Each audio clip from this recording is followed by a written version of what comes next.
8, 1, up, 3, 5, 6, 7, 8, 1. Right to the top. 5, 7, 8. 5, 6, 7, 8, 1. Okay. Yeah, 6, hold it. One, two, three, that's it. Up on the reverse.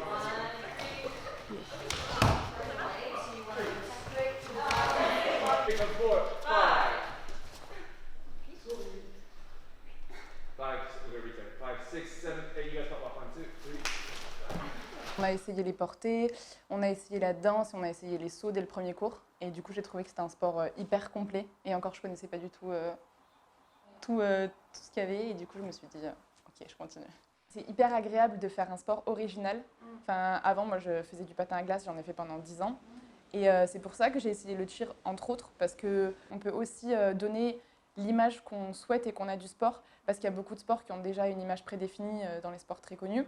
Et là, le tir, comme c'est pas connu, c'est vrai qu'on essaye justement de retranscrire une image de ce sport qui nous est propre et celle qu'on a nous-mêmes du tir. Ça nous a vraiment appris à vivre en communauté et en grand groupe et à toujours tout partager et à se faire confiance justement les uns les autres, à se raconter tout. Quand j'étais petite, en fait, je regardais les films American Girl, tout ça, où il y avait des pom-pom girls, des cheerleaders. Et du coup, je me suis dit, je vais faire ça quand je serai plus grande et tout. Et ma sœur, elle m'a dit, bah non, mais il n'y a que ça aux États-Unis, tu peux pas en faire en France et tout. Et au final, voilà, j'ai découvert qu'il y avait un club à côté à Paris, donc je me suis inscrite l'année d'après. Quand on entre dans une équipe de cheer, forcément, on s'entraîne beaucoup, donc on est souvent avec nos coéquipiers de cheer. Et du coup, forcément, on voit beaucoup plus eux que, par exemple, nos amis de l'école ou voilà, de la fac, etc. Donc c'est vrai que ça change par rapport à ça. Après, le cheer, maintenant, du coup, toute ma vie, elle tourne autour de ça. Je sais que le week-end, normalement, j'ai entraînement, donc je prévois rien. Les vacances aussi, des fois, c'est compliqué, à part l'été, mais sinon, c'est vrai que ça... J'ai dédié ma vie au cheer, quoi. Donc ça, c'est le haut de l'uniforme pour les filles. Donc on voit qu'il y a des strass, donc pour que ça soit un peu plus vu de loin, en fait, par le public. Il y en a un petit peu sur le côté. C'est en matière technique de sport, donc c'est très agréable. Et puis, ça nous permet de faire nos mouvements sans être dérangés et que les bases, en fait, elles puissent correctement nous attraper et nous rattraper. J'ai trouvé que c'était un sport qui était quand même, qui offrait pas mal de potentiel. Il y a beaucoup de choses à explorer. Et puis, à l'époque, le niveau en France n'était pas très développé, donc c'était très facile de viser le sommet tout de suite. Et ça m'a pas mal plu.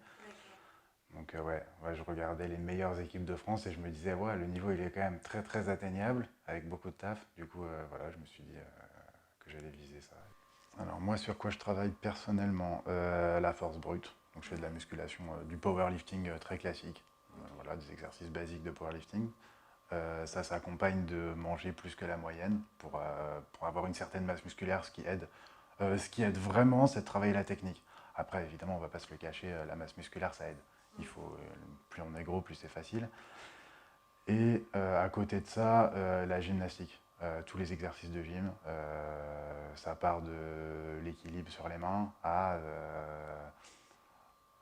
être suffisamment explosif pour faire un salto de l'arrêt. On est dans un sport où tout de suite l'équipe elle est complètement au niveau de la personne la plus faible. Donc effectivement, si on ne s'entraide pas, on n'ira vraiment pas loin.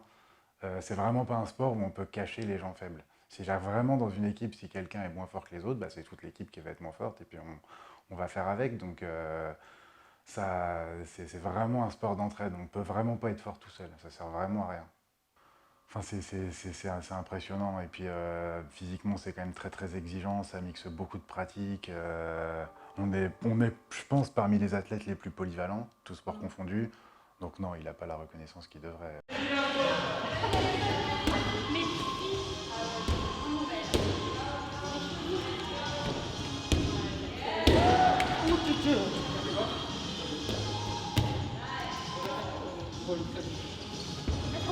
C'est horrible.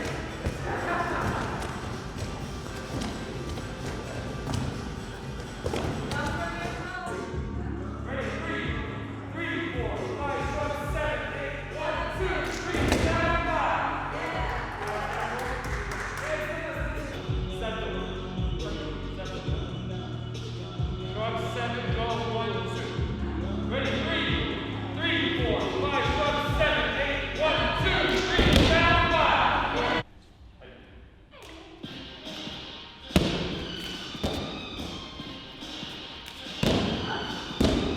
j'aime le plus dans ce sport, c'est à la fois le côté acrobatique, le côté très athlétique et le côté artistique. C'est impossible comme question. La réponse, elle est trop facile, mais c'est le tout du sport en fait. Le fait qu'il y ait des acrobaties, des portées, des lancers, peu de gym, c'est ce qui fait la beauté en fait du sport. C'est qu'on mixe tout ça avec la danse et tout. Ouais, la cohésion, je pense, l'équipe. Aussi, il y a le partage. Je pense que voilà, on partage tous nos connaissances et c'est important. L'entraide aussi, vu qu'on s'aide beaucoup, on se porte tous vers le haut, on va dire. La difficulté. La compétition. Il y a un énorme esprit d'équipe, un enthousiasme que je trouve qui est présent dans aucun autre sport. C'est que des trucs nouveaux, super dangereux. Il y a vraiment énormément de choses à essayer et ouais, c'est vraiment complètement différent et on ne voit pas ça d'habitude, quoi. J'ai fait plein de rencontres alors que je suis vraiment là depuis pas beaucoup de temps et je suis hyper reconnaissante et tout.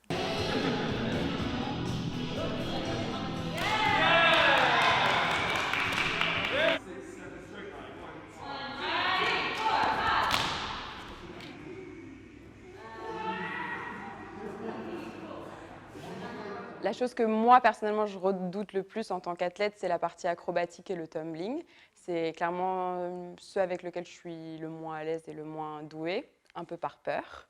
Alors que je n'ai pas du tout peur du reste des éléments du cheerleading. C'est plus la peur de décevoir. Enfin, si par exemple en compétition, on est la seule groupe qui est tombé, enfin ça c'est un truc, je pense que ça fait assez peur à tout le monde. Et ouais, de la peur de laisser tomber l'équipe, quoi. Tomber en pleine compétition, en plein milieu de tout le monde, ça me fait peur, Ouais. c'est tout. Un peu la même chose, parce qu'en soi, à l'entraînement, on sait qu'on est super bien encadré, qu'il y aura, enfin, il n'y a pas forcément de risque, c'est pas un sport dangereux, donc j'ai pas forcément peur de tomber, de me faire mal, tout ça. Mais ouais, surtout en compétition, de tomber et Ouais, de on voit savoir que toi, après, quand tu tombes. Ouais, c'est ça, pour l'équipe. Bah ouais, enfin les blessures un peu quand même, je pense. De drop en compétition. Ouais, après de tomber en compétition, c'est toujours un peu triste, je pense, parce qu'on travaille toute l'année pour finir une routine. Quand on tombe, on est un peu triste, on est un peu dégoûté, mais après ça arrive même au meilleur. Donc, La chute. La défaite. Les blessures. Je me suis blessé dernièrement et c'est vrai qu'une fois qu'on est blessé, c'est dur de reprendre et c'est dur de ne pas pouvoir pratiquer pendant un certain temps pour pouvoir récupérer.